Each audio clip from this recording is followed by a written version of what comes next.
can't buy. It resides between my eyes. Walked through the fire, came out better on the other side. See, life's like a beach if you find the sand. And right now, I feel like 100 grand. You are listening to Inspired Insider with your host, Dr. Jeremy Wise. Dr. Jeremy Wise here, founder of InspiredInsider.com, where I talk with inspirational entrepreneurs and leaders. Today is no different. I have Rick Rappe. You can check him out at rpmdm.com. That's RPM, and then the DM is directmarketing.com. I'll pull his website up in a second. But Rick, before I formally introduce you, I always like to point out other episodes of the podcast people should check out. I geek out, anyone who listens to me, on direct response marketing. And agencies, this is a perfect combination. Agencies that will do direct response marketing for you. So some of my favorites, direct response marketing episodes, Jason Fladlin of Rapid Crush, he talked about mastering the art of webinars, which was powerful. I had a panel, Rick, of Brian Kurtz, Richard Armstrong, and John Carlton. Brian really was second in command at Boardroom. I think at its height was doing $150 million, sending lots of books and other things to people. I think he sent billions, I'm sure you have too, billions and billions of things in the mail for people from a response. That was a really good episode.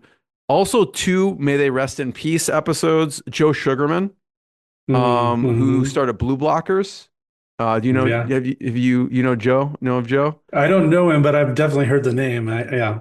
He has one of my favorite books on copywriting of all time. I'm trying to get my daughter to read it because I think direct marketing is like the foundation for almost everything. And so Joe Sugarman's book, but he started Blue Blockers. Ron Popeil, who, if you listen to infomercials, kind of the king of infomercials, but wait, there's more. I believe he came up with that. So check all those out and many more on InspiredInsider.com. This episode is brought to you by Rise 25. At Rise 25, we help businesses give to and connect to their dream relationships and partnerships. We do that in two ways. One, we help companies launch and run a podcast. We're an easy button. So we do the strategy, accountability, and full execution. So Rick, we kind of are the magic elves that run in the background and make it look easy for the hosts. They can create amazing relationships and amazing content. We also are an easy button for a company's corporate gifting. So we make gifting and staying top of mind for clients and partners and prospects easy. If it's staff members, we don't do this at scale like Rick. This is like, okay, people have like a set group of partners. If they have a set group of clients or a set group of staff that they really want to just show some love to, we will set up, gifts that go out on a certain cadence so that people get some nice things in the mail. We like to send food, actually, because I like to get food. So for me, Rick, the number one thing in my life is relationships. I'm always looking at ways on how I can give to my best relationships. And I found no better way over the past decade to feature people on my podcast and send them delicious treats in the mail. Okay. So if you have thought about any of these things, go to rise25.com or email us at support@rise25.com. If you send me treats, I will definitely be your friend. You are going to get treats. So just wait. Absolutely. I'm excited to introduce Rick Rappe. He's a direct response and direct marketing expert with over 30 years experience creating and managing some of the most successful direct mail campaigns, sales channels in the country for companies like AT&T, DirecTV, LifeLock. And actually, we'll talk a little bit about in 2007, he said this, not me. He escaped the corporate world. Okay. And we'll talk about what that means. But Rick and the RPM team really believe, it's not even believe, it's true. Direct mail should work harder and cost less. And they deliver smarter, more profitable campaigns for their clients. I say this, Rick, even if you look at the top companies in the world, digital companies, Google, right? Guess what they do? To customers, they send direct mail. I've gotten it. Like, hey, here's $100. They own the channel. They could send free ads as much as they want, right? but they send direct mail. I've gotten gift certificates. Hmm. Hey, get $100 free if you start this ad campaign, right? Because it works. So, Hmm. Rick, thanks for joining me. Well, thanks for having me. This is going to be fun.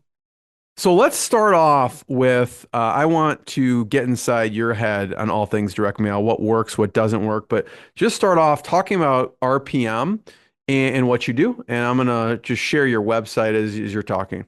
Oh, thanks. Yeah. We're a small direct marketing agency. We're highly focused on direct mail for companies that want to build profitable direct mail programs and scale them up into direct sales channels. We come alongside their marketing team and provide expertise and resources and all the services that they need to build winning direct mail programs very quickly and efficiently. So we really believe in the power of direct mail, and we've stayed very focused on direct mail. And that allows us to really be higher performing, I think, than a lot of other places where they can, get direct mail done. Um, One of the things that we've noticed is that there's a lot of people out there in the world that will help you with your direct mail, from the corner printer to ad agencies to everybody says, sure, we do direct mail. We just only do direct mail, and that makes us more efficient and more successful at it. We'll get into the details because I love this conversation. It just, for me, gets the juices flowing on what can be done because I feel like at least the companies I talk to, most are not utilizing anything in direct mail. I know you do this at scale with these large companies, from home warranty to Mhm. internet and cable to Square to, we mentioned a couple of the others. What are Right. some of the coolest things you've sent or seen sent Hmm. throughout your 30 years through some of the campaigns that you've run? Oh boy. Some of the coolest things that have been sent. Well, it depends on how you define cool. I'll let you define it. Well, I get excited by the results, and so usually we define great results as a high response rate, but then it also has to have a good conversion rate, Hmm. and we're looking at ultimately the number of sales that we drive. But the key metric that we often measure in direct mail is cost per sale. So what that, we're obviously taking the cost of the mailing and dividing it by the results that we get. Um, that's the most important metric that we often look at, and the numbers that we ask our clients, what is a good cost per sale for you? Is it $100 per sale? And that becomes the target, and then we try to beat that through testing. So okay, back to your question. What's the coolest thing I've So sent in let's go direct with mail? that. Let's go with the Yeah. coolest. The coolest, let's define as like I was thinking different. But like Yeah. the coolest for you is just a high response rate. So talk about some of the things that you have sent that have Yeah. helped with the high Well, response rate, and we'll break it down. well, yeah, and why that's cool for me is, I mean, we often are being challenged to prove that direct mail can be effective, first of all. So that's the first step where we have to crack the code. So we build, big test structures, and we have a process we call the rapid performance method, which allows us to test lots of different things all at the same time. And that becomes really powerful because obviously, we have to make some assumptions and some best guesses, but we don't want to we don't want to be guessing very long. We want to be data driven in our approach.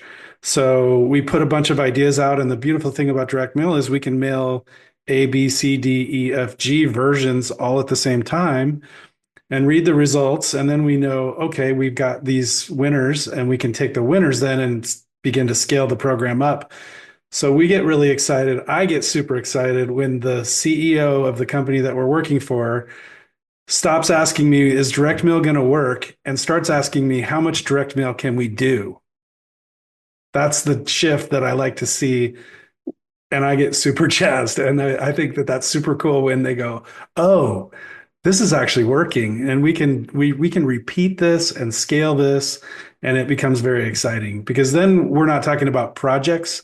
We're talking about a sales channel. And that's a whole different story. Talk about the rapid performance method. Sure. Yeah, the rapid performance method was kind of developed over many years, and it's an approach of testing uh, offers, creative ideas, formats, as well as list segments and list targeting. Sometimes different segmentation approaches. So we put all of that together into a matrix and we send it out and test. And then we're using some, obviously tracking and analytics on the back end to get a read on the performance of that program as quickly as possible so that we can leverage the learning and move forward into something that is that is going to be predictable, going to be more proven, and then moving in that right direction. So it's just a way to accelerate learning, really. Too many people approach direct mail the wrong way, and that is like, hey, let's try a postcard. And they throw one postcard out in the mail and it doesn't work. And then all of a sudden they're like, well, direct mail doesn't work. Well, that's not right. You just didn't do it correctly. So our approach is much more the proper way, the scientific way to find the needle in a haystack. And it can be done very consistently if you do it the right way. And that's why the rapid performance method was created. Let's talk about mistakes, right? You brought up one. Hey, I'm just going to send like 10 in the mail and it's going to, I get the same thing with podcasts. Like I tried doing 2 podcasts. It doesn't work. I'm like, well, that's not, yeah, I agree. Yeah, Right. And then we're right. like, what's your sales cycle? Well, it's 6 months. Like, okay. So you did one, Hmm. so the mistakes you've seen, people Yeah, just try it, right. send a very low amount in a postcard and they say it doesn't work. What other mistakes do you see people make? Yeah, the postcard approach is a mistake because there's a time and a place for postcards, and they're not the best solution for everything. Um, so we see a lot of people do postcards because they're super easy to execute and quick. So they're low cost, and you can do them kind of yourself at low volume. So we see a lot of people make that mistake, and it's like, well, postcards didn't work. Well, that doesn't mean that there isn't a solution that's going to work for you and for your product. Sometimes we need a letter package and more real estate to tell a story and have multiple pieces that people can engage with rather than a postcard. So that's one thing. We just see a lot of people make the mistake of really not testing nearly enough. They go with a list source that sounds good. The problem with the list world is it's kind of a black box, right? Like where, okay, I've purchased a list. The description of the list sounds amazing. It's got to be the best list. Well, that doesn't necessarily hold true when the performance comes through. So you have to test and learn and measure, and be skeptical sometimes. So that's another thing. Um, I think there's a lot of people out there who just think direct mail should be pretty easy, so they discount sort of the experience of working with somebody like myself who's been testing and measuring things for 30 years. And they sort of think, how hard could it be? It's just sending a piece of direct mail out like that. What's difficult about that? There's a lot of little things that can trip you up. I mean, there's a lot of problems that can really impact performance. We had a client that a long time ago that did a minor tweak to one of their winning direct mail programs. And like their call to action was like, just call now. And they changed like one letter to like, you must call now. And instead of just call now. And that one letter like caused a major decline in performance. So there's some little things that can trip people up. So I don't know. I'd like to encourage people to work with an expert since I am one. Yeah, let me just recap that for a second. Here's what I got out of it. Yeah, Some things that trip people up or mistakes they make. One, um, not having good copy. And that includes like a bad offer. Even like a good offer can be turned bad very easily. sure. Um, you know, Yes, I should have mentioned offer. You're absolutely right because offer is a huge driver of direct mail performance. And I like to say a great offer, you can mail it with black ink on white paper and creative doesn't really matter. It'll perform. You know what I mean? The offer is key. And then if you can have good creative on top of that, that'll also help. But it's not the only thing. And a lot of times people make the mistake of getting really focused on creative or design, I should say, maybe. And they discount offer and they discount copy. And that's a mistake for sure. Yeah, and if the offer is terrible, it doesn't matter in the end.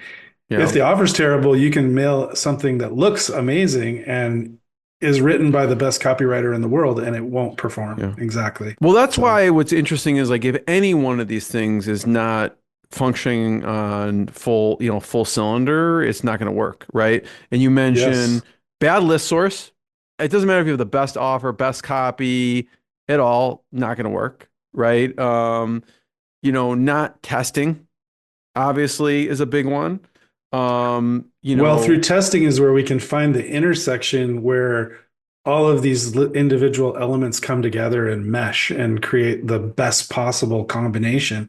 That's where the magic happens in direct marketing is when you've got the winning copy platform, the winning design, the winning format, the winning offer to the winning list. There you go. That's going to be a magic piece that performs two, three, four times the performance of, other things. Yeah, and you mentioned too, sometimes it's the wrong format of the mailer. So like a postcard versus a Mhm. letter versus Yeah. an whatever, like a colored envelope or whatever it is. And that's kind of where I wanted to start in the beginning, but I'm glad you kind of took me to the metrics piece.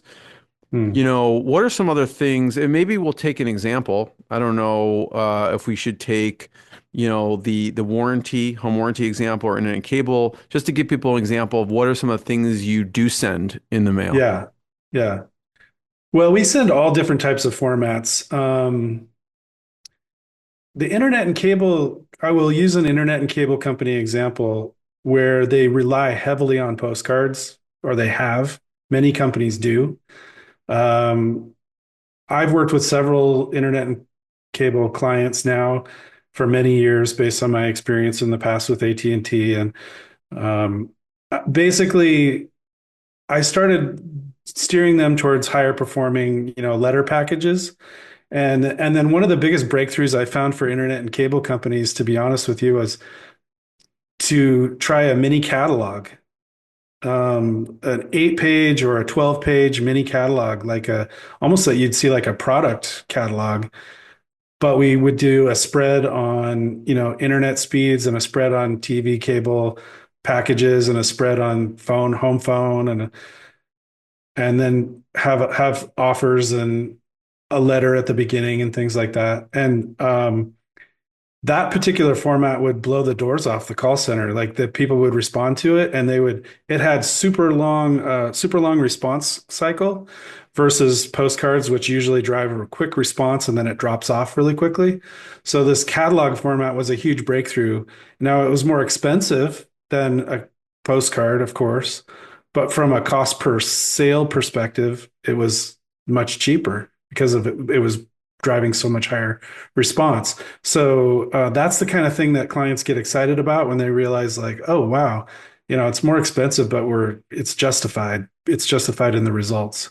So Yeah, we're looking, by the way, if anyone's watching the video here, or if you're listening to the audio, we see there is a page on Rick's website here, and I'm just in the work page, and I like to poke around to see this, and it's pretty amazing. you're Managed looking at over my AT&T 1.5, yeah, the AT&T AT&T specifically, case study. 1.5 billion pieces of direct response marketing just Yeah. in this one campaign. That's pretty wild. Well, that was 10 years of my Well, yeah, life I understand. Yeah, working for AT&T, and I yeah, counted up the pieces of mail that I yes, sent. But do you want me to talk about that? yeah. Go ahead. Yeah.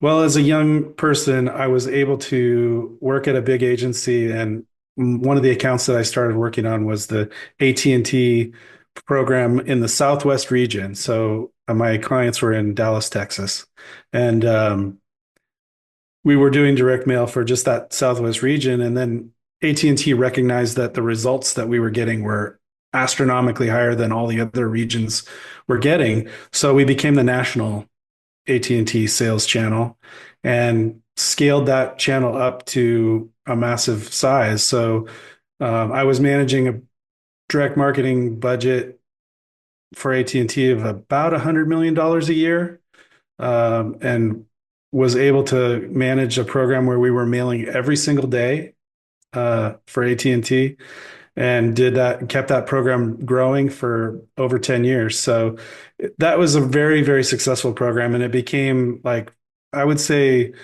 probably driving 20 to 25% of AT&T's total sales was from direct mail back then. So Wow, it was a that's great pretty learning amazing. experience. That was probably that was obviously a really fantastic learning experience for me to be able to use that much, have that much budget and test and measure and do anything that I wanted in the course of things. I'd love to hear, Rick, and we'll talk about there's some guiding principles that you took from this AT&T that obviously you bring into RPM. But I do want to talk about what has surprised you either on the good or bad side. Like to me, it seems a little counterintuitive maybe to, okay, we're going to send a bulkier, bigger catalog and get better response, right? Yeah. What have you been surprised with? Like, oh, you're like, I think this may work, but may probably not, and it really worked, or on the Yeah. flip side, oh, this is going to kill it, and then crickets. Um, What yeah, surprised that's you? a good question. You're going to make me figure out what my biggest failure was. Uh, Exactly. I can tell you some of the six. I'm going to focus on the first part of your question, the Okay, go ahead. successful things. Uh, we like to develop formats that have little interactive elements. So, like, instead of a self mailer that folds together perfectly, we'll have like one panel that's off and has kind of a reveal edge. That little tweak makes it kind of easier to open and also makes it more interactive. And those things can really help response. Or like a zip strip, something that's die cut so that when you pull it, it goes and opens up, and There's a that certain kind of, satisfaction to that also. yeah, they're sort of like they demand that you pull them. Or we recently got a really significant lift in performance for one of our largest clients with a embossed paper stock on Hmm. the envelope and kind of a die cut shape that hangs out on the backside of the envelope, which is really interesting. But these little sort of unusual things stand out and demand that people, pay more attention and interact with the piece. But yeah, I think scratch offs and like pop out panels and zip strips and reveals and little tabs that, those types of things can really help. So we definitely spend a lot of time mailing the standard formats that you would see in direct mail, but a lot of times we take those and we kind of improve upon the basics. As you're thinking of some that you were overconfident about that Yeah. didn't work, Yeah. I would love to talk. So think on that for a second. I do want to hear that, but I do love hearing the interaction piece, like to think Mhm. about how do people improve what they're doing. I mean, this goes with anything, even with that same method applies with social media or anything, right? Like just the getting interaction. I know Mhm. if I got something that was kind of like off, I'd want to rip it open because I wanted to like line it up, like my Mhm. mind. So, um, it's like psychologically interesting to hear that. Um, Mhm. so before you talk about maybe what you were overconfident about, but the Mhm. outside of an envelope, right? What are some of the things that maybe should and shouldn't on the outside? Because I know, there's an A pile, B pile, and C pile, and like if I look at it, it may go right in the garbage, right? And so people, no matter how Right. good the inside is, if the outside is bad, I'm not looking, or Well, people aren't looking at it, right? if you know about the A, B, and C pile, you know a lot more than most people know about direct mail. You're talking about the way that people sort their mail when they come in from the mailbox. And the post office has studied this extensively, right? So people do the first sort where they put junk mail in one pile, obviously promotional mail. And then they'll put, personal bills and official mail in another pile. And they'll put like personal correspondence, greeting cards, those types of things, and personal letters in a third pile. And that's, obviously everybody does it a little differently. But yeah, that's good that you know that. That's interesting. As far as the what on the envelope works, Yeah, like how yeah, do you thinking get about your those, stuff into the B&A file, right? Like you yeah. Yeah, well, promotional envelopes can work with the offer right on the outer envelope. That's okay sometimes. And it certainly is something that we do, and it performs in certain instances and for certain clients, certain offers. We use that approach in internet and cable quite a lot. Other clients, for example, like the home warranty client that you mentioned, we do much more official mail for them. Things that get into a pile that, where the initial reaction is sort of, what the heck is this? Like it's something official. I got to open this to figure it out and find out more. So that is a much more effective approach for a lot of clients, that official or stealth approach, we call it, where it's just not, there's nothing on the outside. That even for the AT&T program that I mentioned, where we were essentially giving away, free phones, we were using oftentimes a stealth envelope. A blind stealthy envelope was like our top performing control package for many, many years. So when you say stealth, just describe it. I think there's no like return address. Like talk about the outside, what that looks like for people so they can visualize it. yeah, a stealth envelope would be something that's, yeah, like doesn't really say, it doesn't have a brand on it. It's like got a return address only. And it might have a stamp on it so that it looks like, you can't necessarily tell that it's direct mail, or as easily tell it's direct mail, and no copy on the outer envelope at all. So that's a top performer for a lot of clients out there. I mean, if you study direct mail, it's very widely used. Have you found people, Rick, using any handwritten technology with outside? Because like when I think of getting in the A pile, right, it's like almost like a handwritten address Yeah. thing.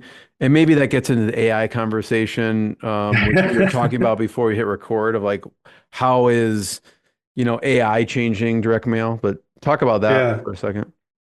Handwritten direct mail has been around for a very long time, believe it or not. It's not anything new, but it's definitely something that works. And, we use sometimes handwritten elements in the direct mail piece where you, like on a letter, you might circle the offer and have little call outs in the margin. Those types of things can work really well. And a handwritten envelope we can obviously now we can kind of mimic the look of a handwritten font. Um, but there's actually companies out there that use pens and have computers that will handwrite. And there's even ways that you can actually have people do the handwriting and actually write the address block of your letters. So there's a wide variety of ways you can do that. But yeah, we do a lot of packages. We have done a lot of packages that look like greeting cards, and they're very convincing. And that's one of the ways to make the greeting card package work, is to make sure that on the outside it is very convincing.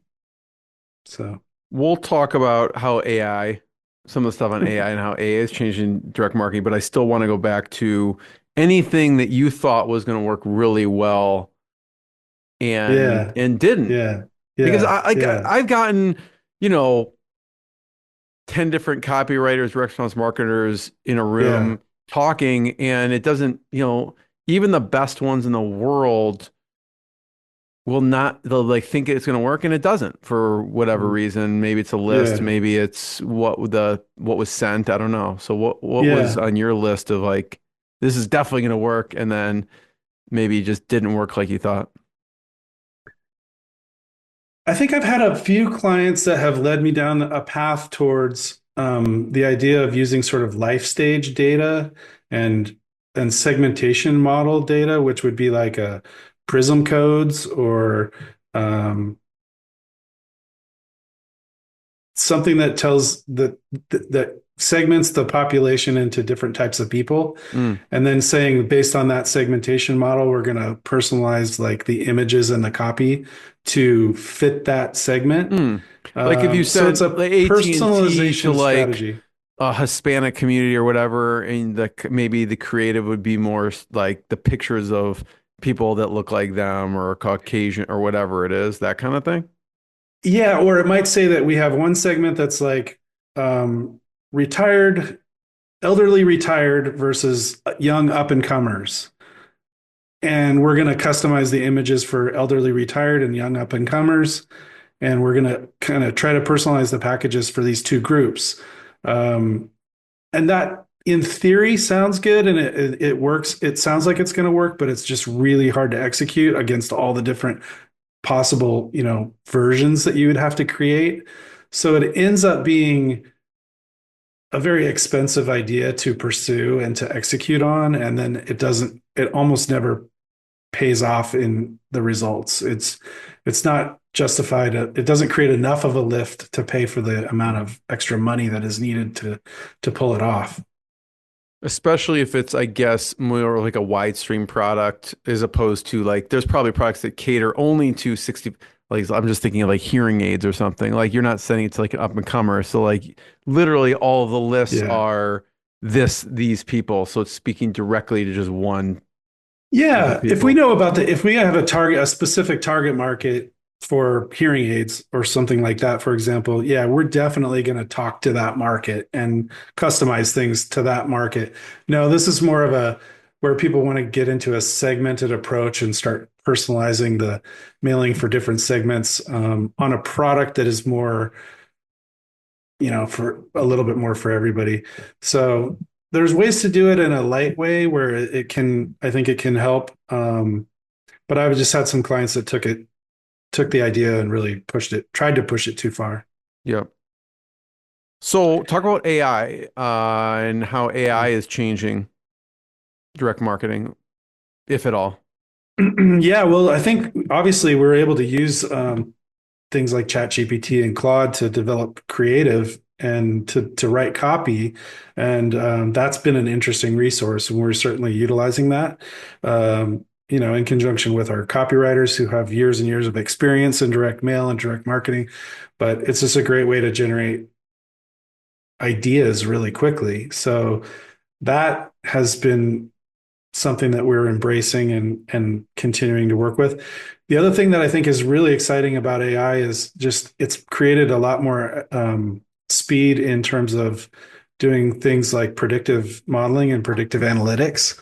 So it used to take us a month to create a predictive model, and we would have to have a team of statisticians working for that period of time to create a really effective predictive model. And it wasn't very accessible unless you had a big client like AT&T or somebody that size. So now it's much more accessible for everyone, and we can create a very, very effective predictive model in a matter of minutes with AI. So that's pretty exciting. We actually did a test where we let the statisticians create a model, and we had AI Of create a course, you did model a test. and we created a model with AI in 15 minutes. Um, and we tested the two against each other. We mailed 100,000 pieces of each one. And the AI created predictive model did 2 times the performance of the one that was created by humans. So it's very interesting. There could have been a few other things that contributed to that, but it was just the speed advantage is really compelling, obviously. I expect nothing less than you testing those things. That's the only way you know for sure Yeah. is to test. So talk about some of the guiding principles that you took Mm. from, running the AT&T campaigns. Yeah. Well, I think the first one we've kind of touched on already, which is that we have to be able to test and crack the code very quickly. Um, and even before we have to get into a test, I should mention one of the most important guiding principles is establish a clear objective and make sure that the metric that you need to hit is very clearly defined. Um, Cost per sale is a very good metric to use in direct mail. That one obviously includes performance metrics, but it also includes the cost metrics. So I'm a big advocate for that. Um, and I think some of the other guiding principles that I out of my AT&T days were, to really develop a channel building multiple program kind of strategy. So understand this is what we're going to do at this stage, and then the next stage we're going to do this, and the next stage we're going to do this, and there's a process to building a channel. Um, Staying in the mail consistently is a very important guiding principle, especially if you're working with a sales force and you're integrating with a sales organization. Um, Continuing to maintain that steady lead flow so that they learn to work the leads and convert the leads effectively is really important. And the other thing I was going to mention is just managing risk. We obviously, once we have a winning package, we want to make sure that we protect that and stick with it and don't tweak it and don't break it. But we also want to so 80% of our mind is saying, don't mess with the control package. It works. 20% of our effort, though, can be what else should we test and continued testing. And we keep testing against the control to try and beat it. Because we do know that the control eventually will fatigue. And if you run into market fatigue, you have to have something else that will replace it. And so you want to be testing to figure out what's next, I guess you'd say. Yeah, I love it. Those are some of the big ones. Clear objective, test, Yeah. channel building strategies, have that kind of plan and consistency, and then just managing the risk as well. And I would say if anybody that's listening is really interested in my guiding principles from AT&T, send me an email at rick@rpmdm.com, and I'll send you an email with the guiding principles. Cool. So you're super successful at AT&T, right? They moved everything to what you were doing with direct mail in the company. Why leave then? Well, I did that for 10 years, and I had a big team of people working for me at this large agency. And I just got really fed up with corporate life, I guess you could say, and the struggles of working at a big agency caught up with me, and I finally just said, enough's enough. I need to venture out on my own. And I think I was struggling with some of the problems that you face in a big agency, which is lots of bureaucracy. Agencies end up having a lot of junior level people that are managed by more senior people, and so that can be a struggle and difficult at times, and it's not really very great for serving clients' needs. So I just decided that it was time for me to venture out on my own, and I really wanted to start an agency that was smaller and more nimble and better suited to meeting clients' needs. And I think I was able to build RPM with that in mind. So that's what we've done. For you now, Rick, obviously not everyone has $100 million a year budget. What other type of clients do you work with? Yeah, we work with regional companies, internet and cable companies, sometimes, home warranty companies, different home services companies will come to us, and they may not be national brands that you would recognize, but they're, regionally focused and big enough to have a need for direct mail and the desire to do it, really effectively. And that's where we really come alongside their marketing team and become a really good resource, because I think, like you said, you said your goal is to make it easy for your clients. And that's the same with us. We want to make it easy for our clients to build direct mail into a really highly successful channel. So did I answer your question? Yeah. Is there any new things in direct marketing that you want to talk about? One of the things I like about direct marketing too is like they're not changing the algorithm, like people are advertising on Facebook and like the stuff changes. And this with the mail, I find it's reliable, like you said, in the mail, right? And it shows up. Yeah. It's maybe even less crowded these days, to be honest with you, but What Yeah. is there anything new that you have found that you want to talk about? Well, there's a lot of exciting things that we can do with direct mail plus other things together, integrations with digital marketing. So we can obviously integrate and do, for example, we can do predictive lookalike modeling. So we're looking at your customers and creating that lookalike model that finds all the other people that look just like them or behave just like them, we hope. And then we can target them with direct mail, but we can also target them with TV, radio, digital display at the same exact time. And so that we can actually find their devices in their household and kind of create a symphony effect where everything's landing at the same time. That's obviously a powerful tactic and can be really effective. It's one of those things where you also have to be aware of like how much does it cost because it sounds great. It sometimes isn't as great as it sounds because of it's expensive, but you're maximizing your sales by doing all that at the same time. Um, what else is new? I think there's a lot of innovation right now in terms of how things are being produced. So there's a lot more that we can do with high speed digital color personalization. There's things like that that are just changing and making mail more cost effective and bringing the cost down, or at least keeping the cost the same in an inflationary situation. So those are some of the things that come to mind. I wish I could In think the of more. target of like TV, radio, digital, is that basically are they having to interact with the direct mail first or how, like are they snapping a QR code? Like how does it work? How are you doing that?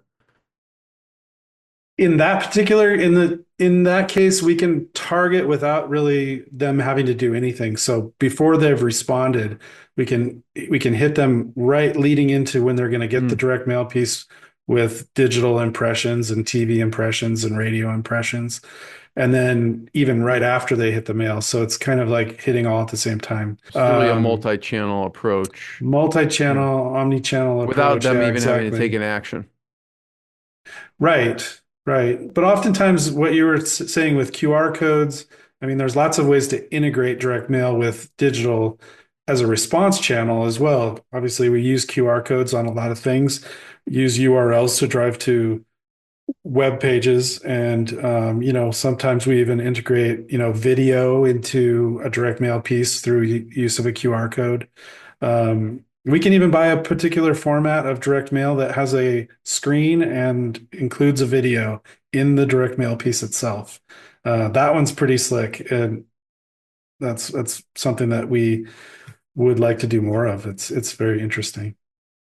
First of all, Rick, I have one last question.